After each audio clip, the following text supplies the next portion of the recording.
The property settlement was finalized at 2:47 on a Thursday afternoon in early November, and I remember that time because I had been watching the clock on the wall of my lawyer's office on King Street West for the better part of an hour.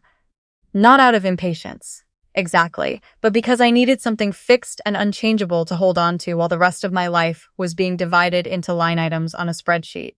7 years of marriage reduced to columns of assets and liabilities, initialed in blue ink, witnessed and filed with the Ontario Superior Court. I was 33 years old. My name is Neve Caldwell, and I had spent most of those 7 years being very carefully made to feel like I was the least important person in any room that my mother-in-law was also in. I don't say that with bitterness, though it took me a long time to say it without any. I say it because it's the only way to make sense of what happened next, and because the truth of it matters to the shape of this story. My ex-husband came from a family that had built a mid-sized construction and development company over 3 generations in the Greater Toronto area. Aldermere Construction had poured the foundations of subdivisions from Mississauga to Oshawa, and his family wore that legacy the way certain families wear old crests on their blazers. Quietly but always visibly, always with the implication that anyone who hadn't been part of it from the beginning was welcome to admire it from an appropriate distance. His mother had been the administrative backbone of the company for 22 years before her son took over as president, and from the very first Sunday dinner I attended at their house in Oakville, she made it plain in the specific and utterly deniable way that very controlled people do, that she considered me a pleasant temporary arrangement. A guest who had arrived without being properly invited, and had stayed longer than was strictly ideal. She was never unkind outright. That's the thing about that particular variety of contempt. It lives in the pauses between sentences, in the redirections, in the way a woman can look at you while you're speaking, and let her eyes drift just slightly to the left, as though the wall behind your shoulder has said something more interesting. She would describe me to her friends as Elliot's wife, in a tone that made the phrase feel like a mild and diplomatic euphemism for something else. Every Christmas without fail, she would ask whether I was still doing that consulting work, and the word still carried with it the patient suggestion that I should by now have settled into something more in keeping with the life I had presumably married into. I was, in fact, a structural engineer. I had been doing freelance consulting for a decade, and I had built a practice and a reputation entirely through my own effort and my own relationships and my own long runs of bad sleep before deadline. But in that house in Oakville, sitting at a dining room table with my hands folded and my expression arranged into something that would not embarrass my husband, none of that seemed to land as real. My ex-husband was not a bad person. I want to be honest about that too. He was not cruel, and there were years when he was genuinely kind. But he had spent his entire life in the gravity of his mother's certainty. And when those two forces came into conflict, her assessment of me and the reality of who I actually was, he consistently quietly chose the easier one. He would look down at his plate. He would change the subject. He would agree with her later, in private, not in words, but in the particular silence that functions the same way. I had stopped expecting him to do anything different somewhere around year 5, which is also approximately when I understood that the marriage was not going to survive into year 8. The settlement took 4 months to negotiate. I had moved into an apartment in Etobicoke the previous winter, a second-floor unit with good light and a radiator that made an unreasonable amount of noise, and I had spent those months rebuilding a version of my daily life that did not depend on anyone's approval for its basic structure. By November, I was doing all right. Not fine. Fine is what people say when they don't want to get into it, but genuinely, measurably all right. When I left my lawyer's office that Thursday afternoon with the settlement signed, and a folder of documents in my tote bag, I thought the difficult part was over. I had been wrong before, but rarely about something that would correct itself so quickly and so permanently. My late father had left me a collection of pocket watches. 11 of them, spanning 4 decades of his life, ranging from a practical Hamilton he'd worn through 2 decades of shift work to an Omega his own father had given him. None of them were particularly valuable in the way that auction houses care about, but they were his, and the weight of them in my hands was the closest thing to talking to him that I had left. I had stored them in the guest room closet of the Oakville house early in our marriage, because the apartment we'd lived in at the time had been broken into, and the house had a proper alarm system and a solid lock on the interior doors. I had meant to retrieve them when Elliot and I separated. A year and a half of legal proceedings had gotten in the way. That afternoon, after King Street, I drove to Oakville. I want to be very clear about what I expected. I expected to park in the driveway, let myself in with my key, which I still legally held, collect the watches from the closet where I had left them in a cedar box on the upper shelf, exchange whatever minimal courtesies were required, and leave. The house would be changing hands within the month as part of the settlement. I had no particular feelings about the building itself. What I had feelings about was the cedar box, and I wanted it back. What I had not anticipated was finding my mother-in-law already on the front porch when I pulled in. Standing in the doorway as though she had been watching the street from the window and had positioned herself deliberately before I'd even cut the engine. She was wearing a dark blazer and an expression I had seen so many times over 7 years of Sundays that I could have described it from memory. Perfect composure with something hard underneath it, the way permafrost works. The surface looks solid enough, but there is no warmth anywhere below. She spoke before I reached the second step. "You are not welcome here." Her voice was precise and clipped, the voice of a woman who had spent decades running meetings and delivering verdicts. "Whatever you think was left unresolved, the settlement is done. Go home, Neve. There is nothing here that belongs to you anymore." I stopped on the step and looked at her. Something was happening in my chest that I hadn't predicted. Not anger, and not the old instinct to apologize for the inconvenience of my own presence. It was a very specific kind of stillness. The kind that settles over you when you are holding information that the person across from you does not yet have. And you are deciding in real time precisely when to offer it and how. "I'm here for my father's watches," I said. "They're in the guest closet on the top shelf. I'll be 5 minutes. This is my son's home." She moved slightly, placing herself more squarely in the doorway. "I am telling you to leave." "I hear you," I said. My voice was even. It surprised even me how even it was. "But I think there are a few things you should know before I go." I let the pause sit there for exactly as long as it needed to. The board voted this morning. Elliot is no longer president of Aldermere Construction. I watched her face, and this house, you should also know, is already under a signed agreement of purchase and sale. The buyers take possession in 24 days. The composure didn't break. It never fully breaks with women like her. But it cracked, visibly, unmistakably, running clean through the middle of her expression like a fracture line in old plaster.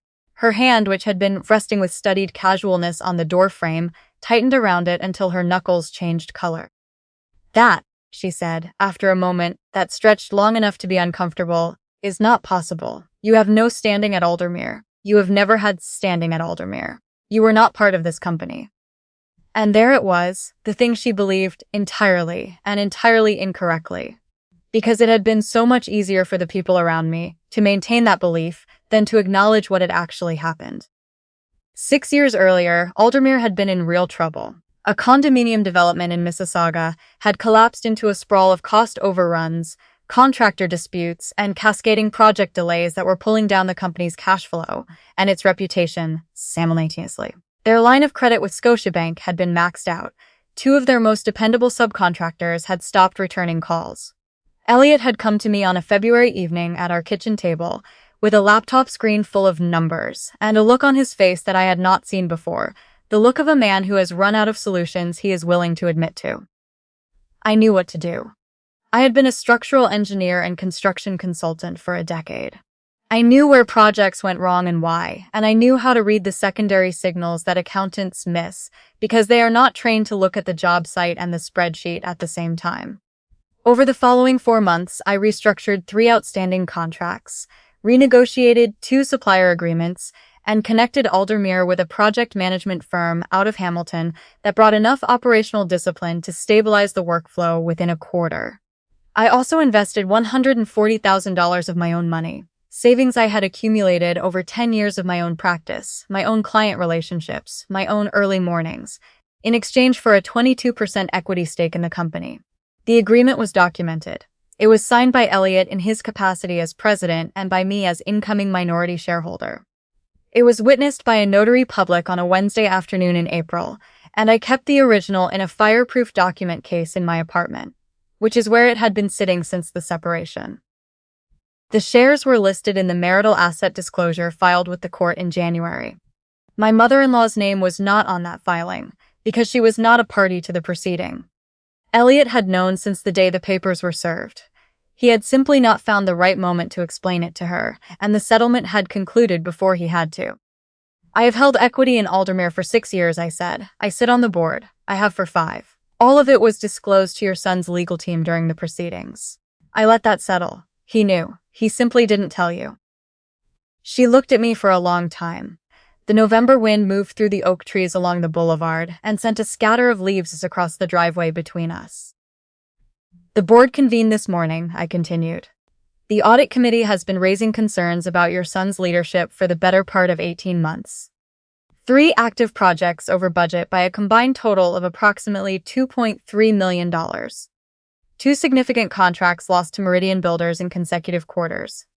A workplace culture review that returned findings I would not read out loud in someone else's driveway.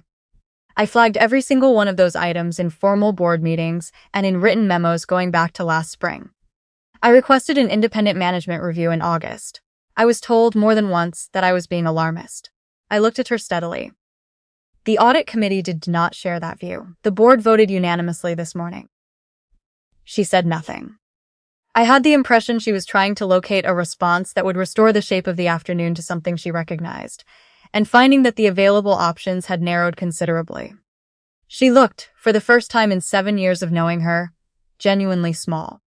I stepped back down onto the driveway. I'll arrange for someone to collect my father's watches once the property has formally transferred to the new owners, I said. I'll put it in writing to the real estate lawyer so there's no confusion about which items are mine. I paused. You should probably call Elliot.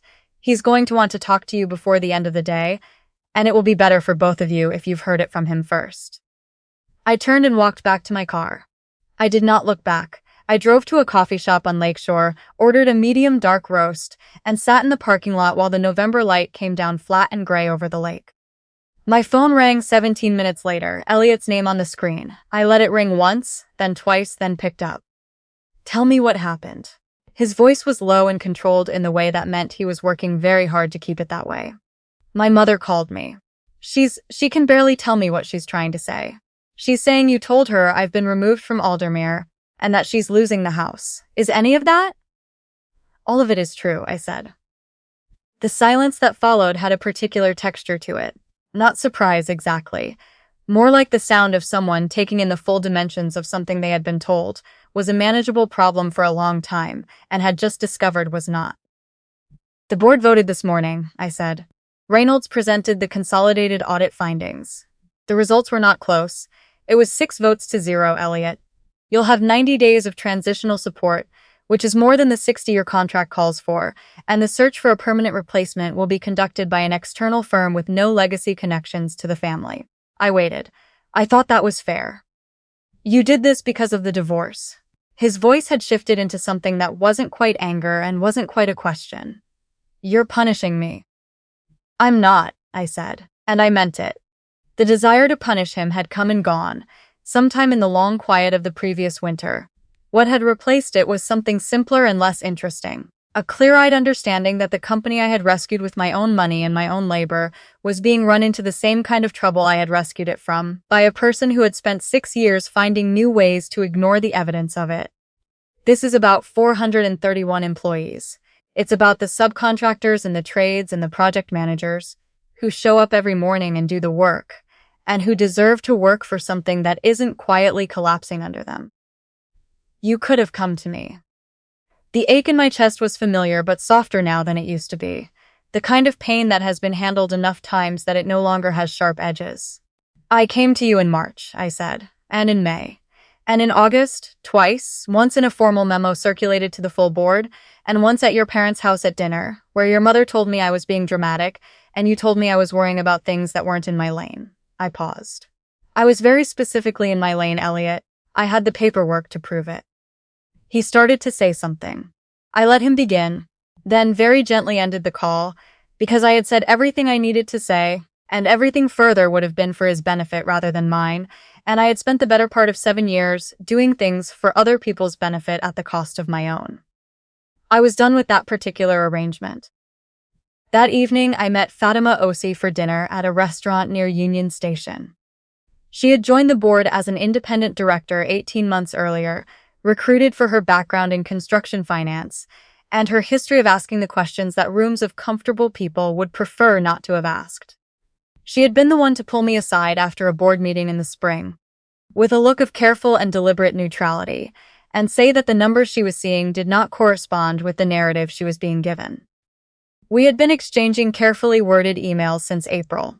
She was, I had come to understand, the reason the audit committee's findings had been taken seriously rather than filed away. She was already at the table when I arrived, with a folder beside her water glass and a directness in her expression that I had come to appreciate enormously. "The board wants to move quickly," she said. "The optics of a leadership vacuum on top of the audit findings are not good for anyone. We're proposing an interim structure, an external operations consultant for day-to-day decisions while we run a formal search through an independent firm." She opened the folder and turned it toward me.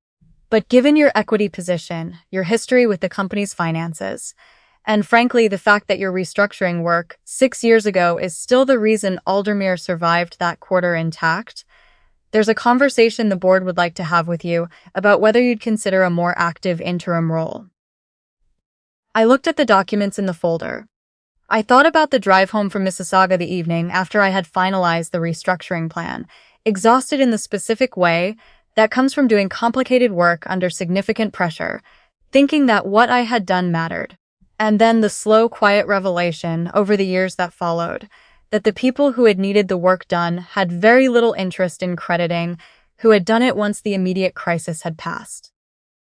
"I'll consider it," I told Fatima. "But the condition is a real governance structure from the start. Independent audit committee with genuine authority, quarterly reporting that goes to the full board, no legacy arrangements carried forward just because they've always been done a certain way."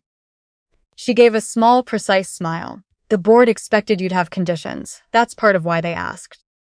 I arranged for the cedar box of watches to be retrieved from the Oakville house by a courier, 2 days after the property formally transferred to its new owners. I had put the instructions in writing to the real estate lawyer, which closet, which shelf, which box, what it looked like, and how I wanted it packaged for transport. It took me 11 minutes to draft the note. I have learned that the details you assume you can revisit later are consistently the ones that slip away if you don't write them down, and I have learned that particular lesson the hard way enough times to take it seriously. I did not go back to the house. There was no reason to. Everything that required my presence there had been handled by other means, and through proper channels, which is what I had been trying to do for the better part of 7 years, and had consistently been told was excessive. My mother-in-law called me 3 times in the 2 weeks that followed. I did not return any of the calls, and I want to be honest about why. It was not cruelty, and it was not avoidance. It was that I had already said what needed to be said. I had said it clearly, at the bottom of a porch staircase in the November cold, without raising my voice or lowering myself to a performance of grievance. Anything further would have been for her sake rather than mine, and I had already spent more than enough time managing the feelings of people who had no intention of managing mine in return. I drove past the street once in mid-December, not deliberately. I was coming back from a meeting in the West End and the route curved close to the old neighborhood. I did not slow down. I noticed the house from the corner of my eye, new wreath on the door, a change in the window treatment, the particular look of a space that has been taken over by people who are busy making it into something different. And then I was past it, and it was behind me, and it stayed there. I was not the woman anymore who sat quietly at that dinner table, eating whatever was served and saying nothing, because saying something had always cost more than it was worth. I was the woman who had looked at a collapsing company, pulled out her own savings, done the work, and then quietly held on to the receipt for 6 years waiting for the moment it would matter. I was the woman who had walked into a board meeting with documentation and walked out of it with a unanimous vote. I was the woman who got to decide what happened next. If any part of this story felt familiar to you, if you have ever been made to feel like a footnote in a story you were actually holding together, I am glad you're here. Subscribe before you go, because there are more of these coming. And every single one of them ends the same way, with the woman who was underestimated finding out exactly what that was worth.